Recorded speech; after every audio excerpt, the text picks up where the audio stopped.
Nawala ang antok ni Lebron sa ginawa ni Bronny James, kinuyog ng dalawang defender ang anak ni Lebron. Lakas mang asar ni Stephen Curry mga idol, tumuro pa sa kamera. Eto na mga idol ang isa sa mga inaabangang preseason game ang tapatan ng Lakers at Warriors. Talagang nilaro ng GSW ang kanilang starting five laban sa bench unit ng Lakers. Meanwhile, hindi pa din naka-uniform si Lebron at Luka. Opening frame mukhang gustong bumawi sa kanyang 1 point nung nakaraan. Etong sa Ayton, pasok ang kanyang jump shot to start the scoring. Habang si Bando, nice energy naman ang pinapamala sa simula ng laban, rebound at attacking the paint area. Yun lang, biglang nag-init ang home team, 21-6 run ang ginawa ng Warriors. Nakita na din natin ang Horford at Stephen Curry connection, and one pa ang reverse ni Curry. First game pa lang ni Steph agad nagpaulan ng puntos, 11-point quarter, dalawang long threes ang pinakawalan.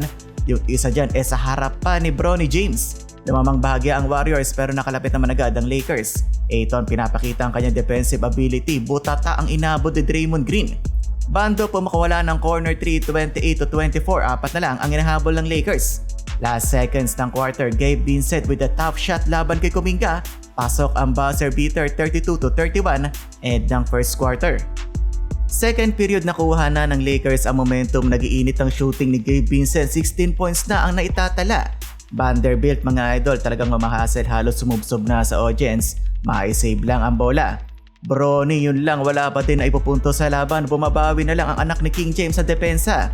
Halfway mark Ayton, binutata naman ngayon si Jimmy Butler, eto na ang kanyang second block of the night.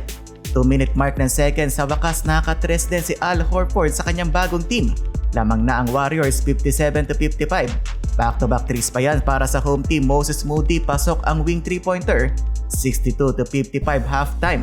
Steph leading his team with 14 points. Si Gabe naman sa Lakers with 16. Kapansin-pansin naman mga idol, hindi nakapuntos at -6 etong si Bronny sa loob ng 10 minutong paglalaro.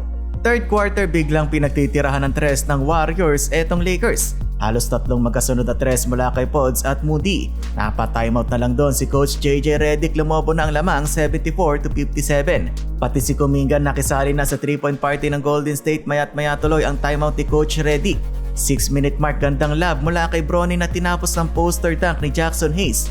At sa wakas mga idol, nakascore din ang anak ni Lebron, in-and-out dribble, sabay tinirahan ng tres ang bantay natig batnet para kay James Jr.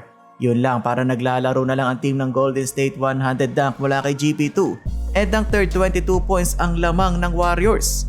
Final quarter, bakbakan na ang bench players ng both teams, kahit papano ay naibaba ng Lakers ang lamang ng GSW. 7 minuto ang natitira sa oras, pinasok pa ni Coach Redick si Bronny James. Buti na lang kahit papano ay humighlight pa ang anak ni Lebron. 4-minute mark, bigla na lang lumipad si Bronny, 100 putback dunk. Nawala yung antok doon ni Lebron, napatayo sa taas ng talon ni Bronny.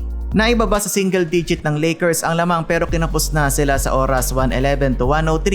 Panalo ang Warriors sa preseason game.